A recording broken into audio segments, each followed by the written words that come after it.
To be a great project manager in the engineering world, yes, you need to manage your projects to the scope, schedule, and budget effectively, right? That's what everybody says, scope, schedule, budget. But there's one other thing that you have to manage that may be more important than all of those three, and that is you have to manage your client's expectations. That is critical in project management. And today I'm absolutely thrilled to have with me on the podcast Richard Negri. Richard is the founder and owner of Geoterra Engineering and Construction Consultants in Baltimore, Maryland. He's also a licensed professional engineer. And he's going to talk about not only managing client expectations, which is critical, but also managing your team members and interacting with them. And also he's going to focus on how to manage smaller projects successfully, which was extremely hard to do. So with that, let's jump into today's episode with Richard Negri.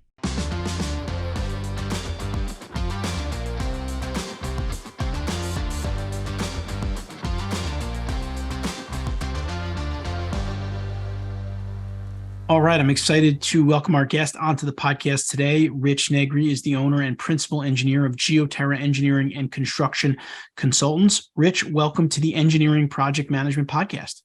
Awesome. Good morning, Anthony. It's definitely a pleasure to be on the podcast here, so I'm super excited. No, we're excited to have you. Let's get started, Rich, kind of in your own words. Tell us a little bit about yourself, what it is you do on a daily basis at Geoterra. For sure.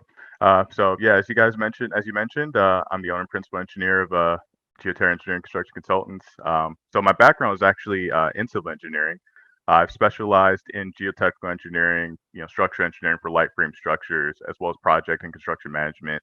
I've actually spent the last 10 years of my career holding kind of career-related roles in both the private and public sector, and now full-time as an entrepreneur. I actually earned my Bachelor of Science in Civil Engineering from Morgan State University, which is actually a historically Black college and university here in Baltimore, Maryland. And I also do hold a Master of Science in Civil Engineering from the University of Maryland, College Park. So in order to own my own firm or to pretty much run my own firm, I have to be professionally licensed as an engineer. So I am a PE here in the state of Maryland, as well as I'm licensed in the District of Columbia as well. So some of the daily things that I do with Geoterra, I'm going to give it to you from both the perspective as an engineer as well as a small business owner. So those duties can essentially be pretty multifaceted. So on any given day, I could be reviewing company financials to kind of essentially take a look to see how we're doing as a company, reviewing our schedule to prepare for either new project consultation calls or project design coordination review meetings during my office days. And or prepping for site visits, structural assessments, or on-site consults during my field days. And then other than that, I'll be preparing meeting notes, site visit notes, and developing reports from those assessments or on-site consultations, preparing estimates for new projects, nurturing existing clients, and then marketing for new clients, and then managing design and construction teams for our ongoing projects. So it's a lot that needs to be done. Yeah, it is a lot. Day. For sure. Yeah. And I definitely commend you as an entrepreneur myself. I think, and an engineer myself, I think engineering is a very complex profession with a lot of things to think about, from technical design components of your career, client interaction and communication, liability, a lot of stuff. And then coupling that with the entrepreneurial side of it, you're thinking about growing the business, keeping the lights on, bringing in enough money. But what I think is really awesome about what you're doing, and I'd love for you to speak to a little bit, is I would imagine that you're really getting a lot of development for yourself in all aspects of what you're doing. You're becoming a better engineer, you're becoming a better entrepreneur, becoming a better salesperson. Can you talk about that experience a little bit? Absolutely. Yeah, I mean, going from an engineer to an engineer entrepreneur, I mean, it was a really interesting transition because as you mentioned, Anthony, it's a lot of different things that you have to consider at the same time.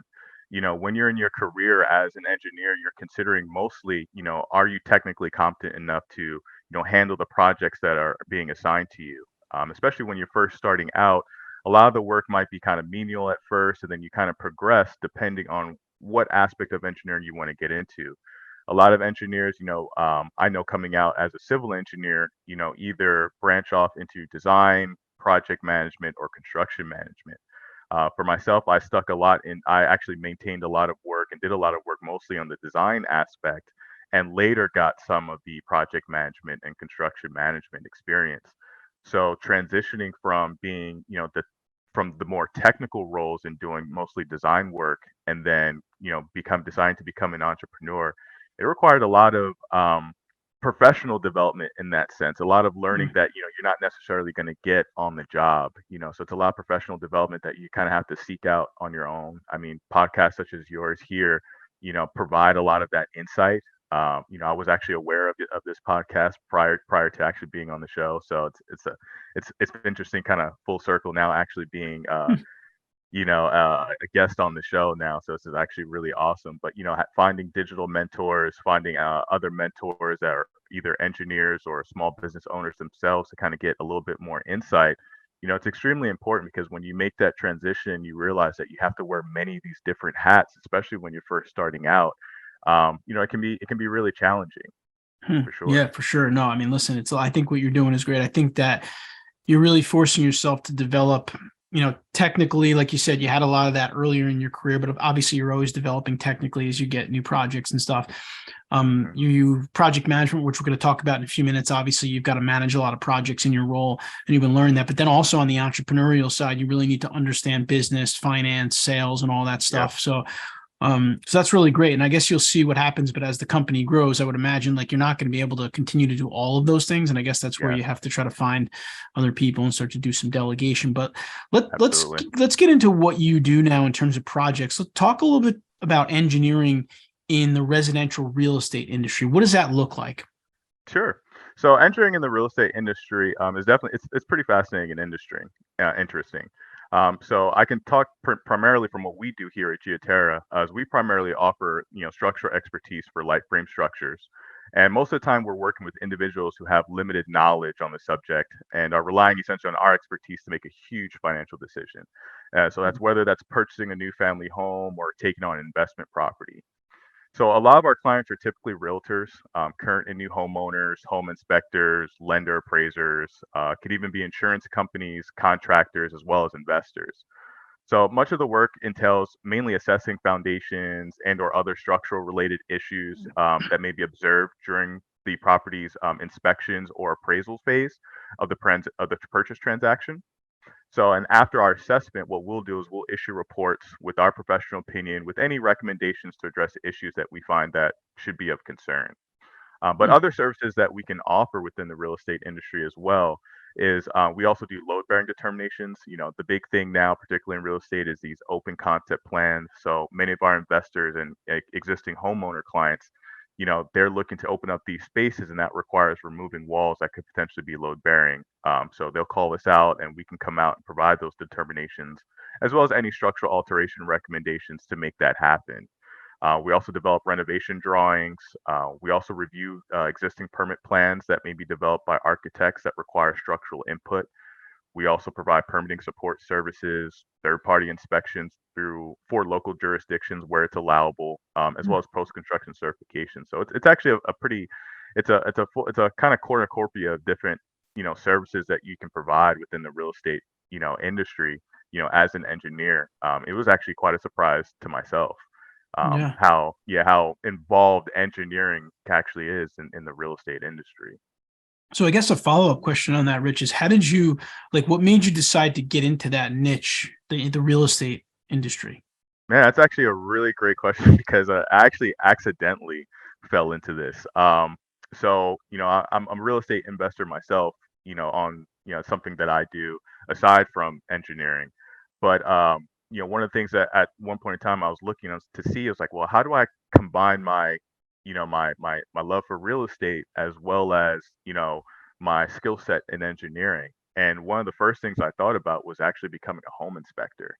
And one of the properties that I was having inspected to prepare for to place a tenant in, we have to go through these routine inspections, and both in Baltimore City, we're required to use a third party home inspector. So I reached out to a home inspector and just decided to pick his brain and let him know, it's like, hey, I'm an engineer, and I'm interested in applying my expertise here in the real estate industry, and I'm thinking about becoming a home inspector. Do you have any advice for me? And honestly, he laughed. He was like, "You're an engineer and you want to be a home inspector?" And I was like, "Yeah, why is that such an odd thing to ask?" And he was like, you wouldn't happen to have your stamp, would you? I was like, yeah, I'm a PE. I wouldn't call myself an engineer if I didn't have my PE. And he goes, we actually need you. And he's like, all right, this is what I need you to do. So he gave me kind of direct step-by-step instructions. I didn't have a website. I didn't have any business cards. I merely just started with a Facebook page, a professional Facebook page. And he's like, hey, start the Facebook page and add as many of my realtor friends as you can, and let's see what happens. And sure enough, this was just a few short years ago, and this is actually how I stumbled into becoming an engineer Wow. within the real estate industry. Yeah. That's really interesting. I mean, it's funny. It seems like the best businesses are like the ones that the entrepreneur has a problem themselves that they need to Hmm. solve. Like you needed a home inspection, you were getting a home inspection, and then you started Right. talking about it and you found a problem. I mean, with I used to get sent the PM training courses as an engineer. And while the Hmm. course content was good, it was really hard for me to take it and digest it and use it. So we've built programs here that are kind of spread out and they make it easier for people to use on the job. And so it's always an interesting question to ask because I do feel like a lot of the times the way you answered it is really the answer. Like I kind of had a problem I needed to solve. And through that Right. process, I kind of figured out maybe that there's a solution here, or a business here, so to speak. And I guess that Absolutely. that was your foot in the door. Absolutely. Yep, for Well, sure. And at that point, I just let it grow from there, just looking to constantly improve from that point. so they needed you to provide them with the stamp on some of the reports and stuff because they didn't have necessarily like the engineer behind them. Right, yeah. So within the real estate with retail real estate transactions, if a home inspector, notes that a structural engineer's evaluation is required, typically that could be a hang up with the lender process. So most lenders, once they see the home inspection report noted that there's a structural engineer's evaluation that's required, usually that kind of hangs things up with the lending process. So until a structural engineer, comes out and reevaluates the issue that the home inspector noted requires additional Hmm. structural evaluation, and the engineer essentially comes out, reviews it, and calls it good, then essentially the real estate transaction can continue at that point.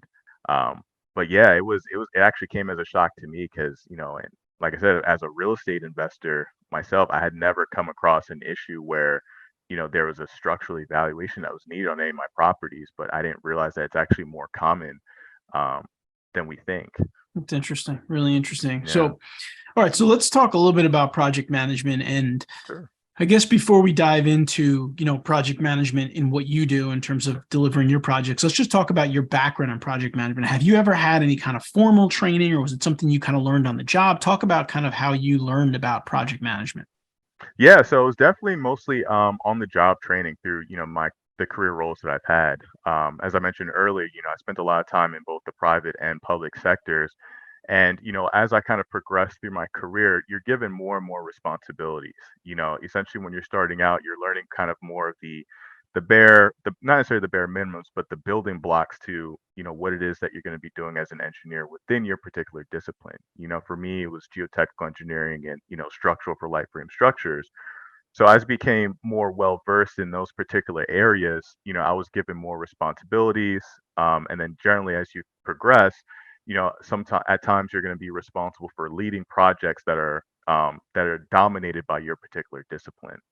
Um, so when you're leading project teams, you're required to kind of be able to coordinate those team members. You're required to basically essentially manage the budgets for your respective discipline. So a lot of the time it's on the job training that you're learning how to manage those budgets, manage your team members, and managing the project schedules. Because even though you might be responsible for a specific part that's related to your discipline, your specific part actually impacts the overall project as a whole.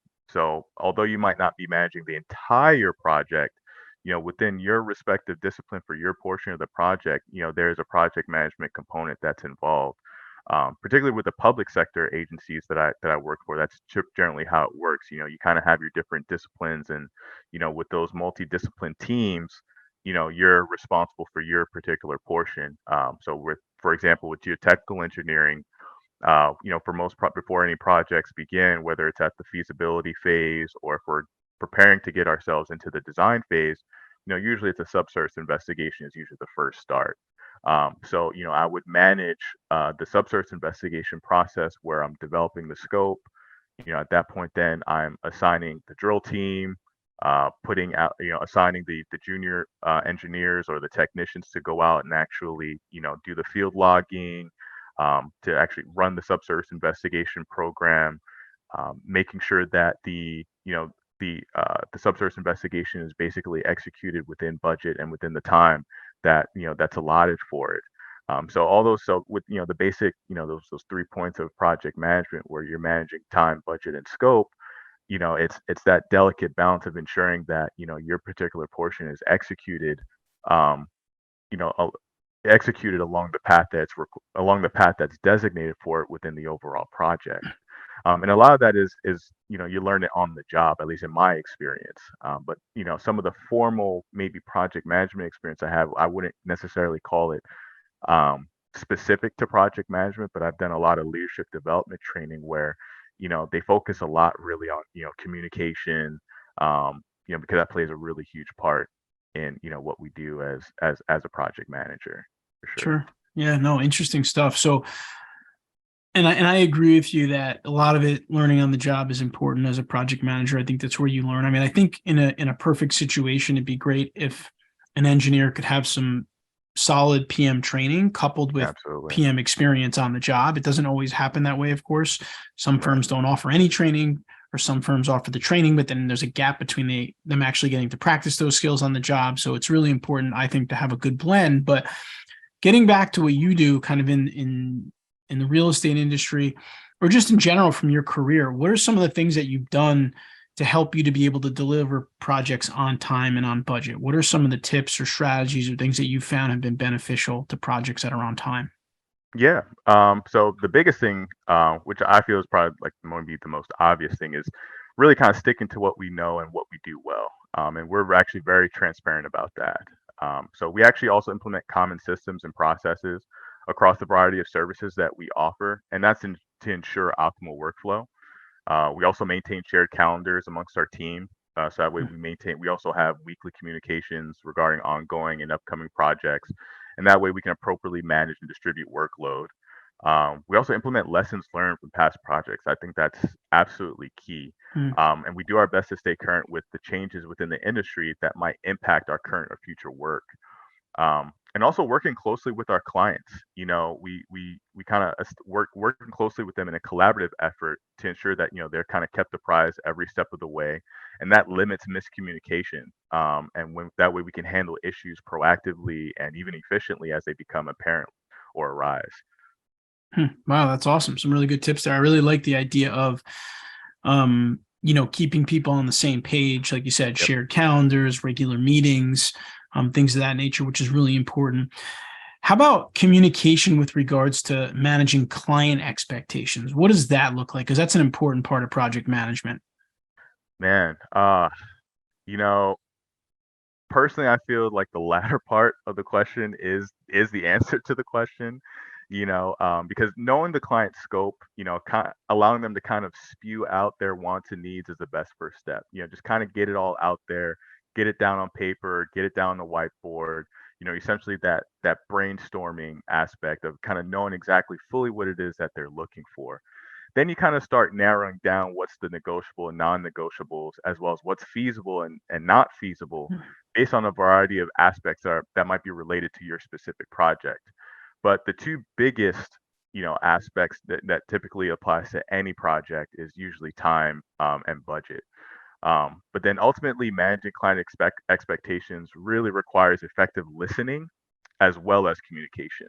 But more specifically, being able to understand their project and being able to break down some of the complex aspects of the project that they may or may not be aware of and or understood, and making it easily to digest for them, so that way decisions can be made that everyone is happy with at the end of the day.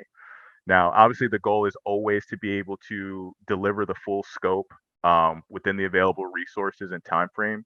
But when compromises need to be made, we aim for it to be a collaborative process, so that way everyone feels like a winner.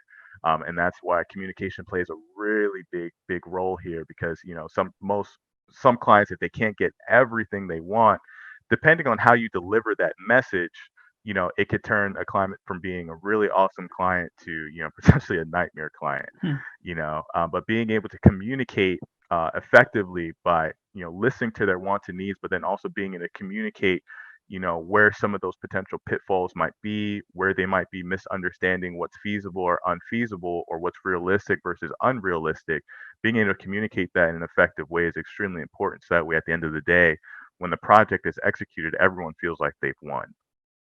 That's awesome. I love that approach. And I really like what you said there, Rich, right off the bat, is you kind of got to let them kind of spew everything out to you, and you have to listen to them, because that's when they're really telling you what their wants are, what their needs Right. are, what their desires are. And really, at the end of the day, in project management, a project is successful if the client's happy. I mean, I think that especially Absolutely. in consulting, like that's kind of the golden rule. And so they're going to be happy if you meet those expectations. And sometimes as engineering professionals, we may try to shortcut those just to focus on what we know, scope, schedule, budget, but they might have other expectations that they want. And in a lot of the Exactly. PM training that we do, we mentioned like you can have that conversation with them either like when you're preparing the proposal, or in a project kickoff meeting if you have the project once you've secured the project. So regardless of when you do it, you want to do it as early on as a project in the project, like Rich Yeah. mentioned, so that you're starting with their expectations and you can manage to those expectations along the way. Because to me, what I found is that, in our line of business, and I'm sure you would agree, like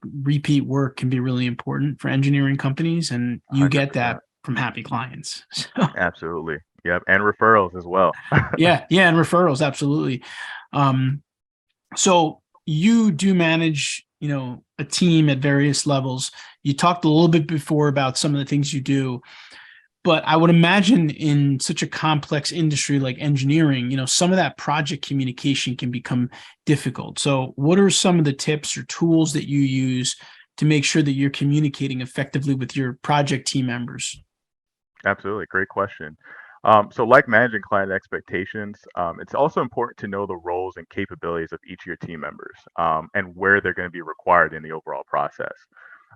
Also, having a clear defined scope is integral to ensuring we effectively communicate amongst our team. This allows us to identify those key objectives and even potential pitfalls within the project planning or execution process. So, like you mentioned, Anthony, like very early on in the project process, we're able to identify these things. So that way, if unforeseen complications do arise, it's easy for us to kind of pivot, or less difficult for us to make those necessary changes. But the biggest thing, really, in terms of maintaining communications within our team, since the pandemic, we've actually permanently implemented distance technologies to maintain communications across our teams. Such as using shared calendars, as I Mm, mentioned earlier, video conferencing using Zoom, like we're using now. Implementing cloud storage for project documents, so that way, no matter where our team members may be across the U.S., they're able to access those documents. Also using multi-development programs, and where multiple team members can be working on the same document concurrently, without actually losing track of that information. And a lot of that is actually offered through the Google and Microsoft Office suite of products, and that's what we mainly use. hmm, that's great. I'm not sure about this, but I would imagine from what you mentioned before, a lot of your projects are like in the due diligence phase of a real estate transaction, where someone's trying to make a Hmm. decision.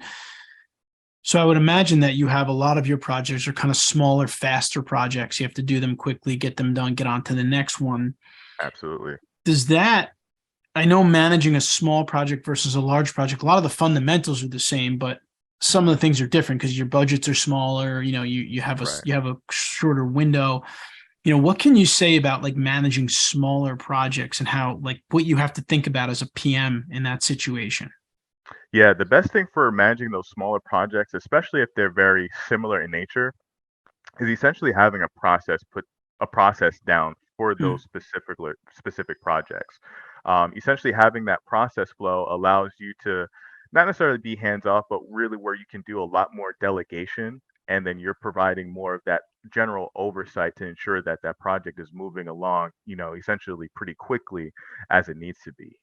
Also, putting together templates works really well, and then also using kind of like handheld software. So, we have, mobile devices that we can kind of take Hmm. out with us, similar to, home inspector software that's out there where, you're taking um, making these observations rather quickly. And a lot of the times you're seeing a lot of the same things over and over and over again. So what you're doing is really assessing the overall severity and then being able to make the appropriate recommendation based off of the severity that you're seeing.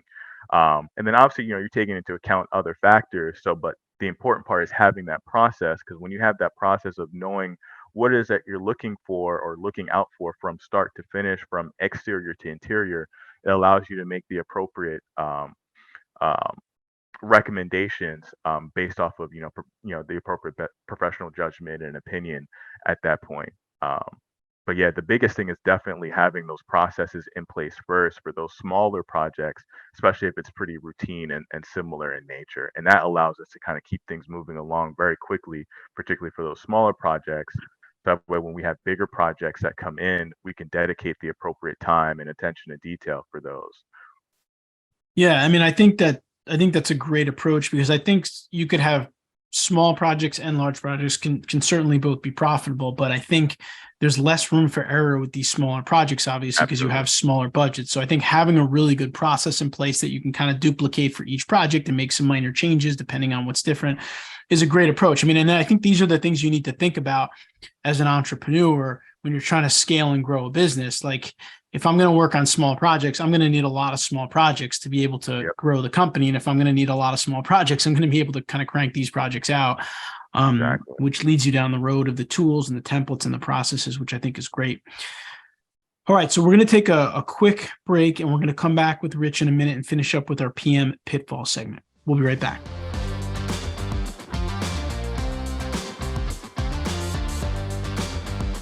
All right, we are back with Rich Negri. Rich is the owner and principal engineer of Geoterra Engineering and Construction Consultants in Baltimore.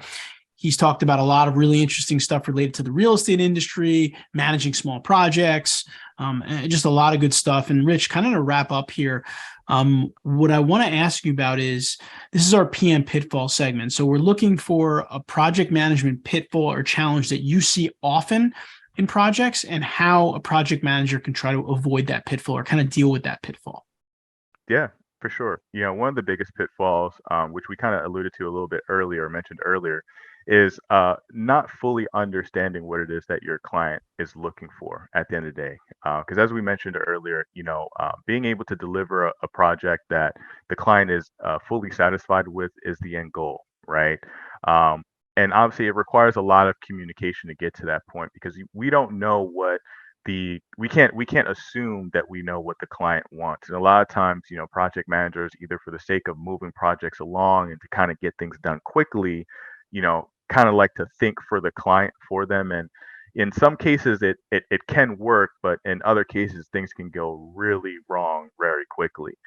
So it's extremely important that you fully understand what the client is looking for. And if there are chances or circumstances where you feel like the client may not necessarily fully understand what their project might entail, that's when we as project managers, with our team, it's important for us to put the appropriate team members in front of them to discuss those particular aspects, to make it essentially crystal clear for them. Because at the end of the day, if we deliver a project that isn't something that the client's going to be fully satisfied with, we failed them.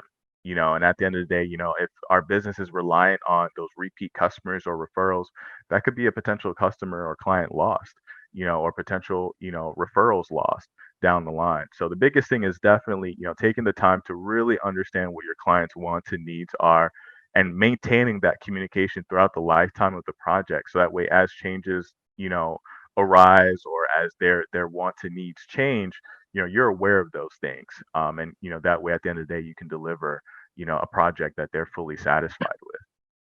Yeah, I mean, I couldn't agree with you more. I think that is absolutely one of the top PM pitfalls. And unfortunately, in a lot of these project management training programs, or a lot of companies teach the whole idea of managing scope, schedule, and budget, which I totally agree with. But what they fail to kind of reinforce is you also need to meet the client's expectations and make sure that the client is happy. And I think that, yes, like I said earlier, yes, when you complete the project scope and you've executed on all the tasks, the project is technically complete. But if the client's not happy, that doesn't necessarily matter, because like you said, they're not going to call you back again. They're not going to refer you to someone else.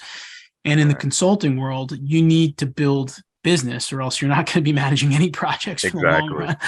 Um, Exactly. so really think about the expectations of your client. And, typically if you do manage the scope, schedule, and budget effectively, the client will be happy, but you just want to hear them out. They may have something really specific on a project that they want to make sure that they hit, or they may, I like to ask them kind of why they're doing a specific project, right? Because that gets you Right. understanding what their real desires are with this project. So that's an awesome point. So Rich, listen, we really appreciate you spending some time with us here on the podcast.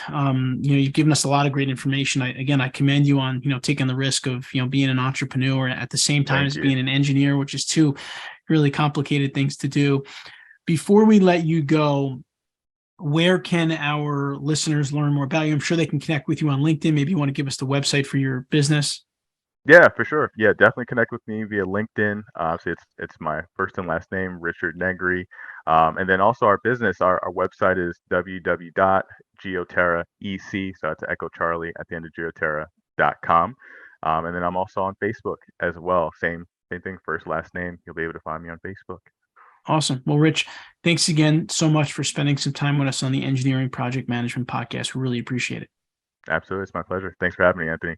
I hope you enjoyed my conversation with Rich. Managing client expectations is probably the most challenging, but the most important thing that good project managers have to do. And I hope you can take some of what he talked about and implement it in your project management efforts. And please consider subscribing to our channel here. We put out videos like this on a weekly basis to help engineering professionals become better managers and leaders. I'll see you next week.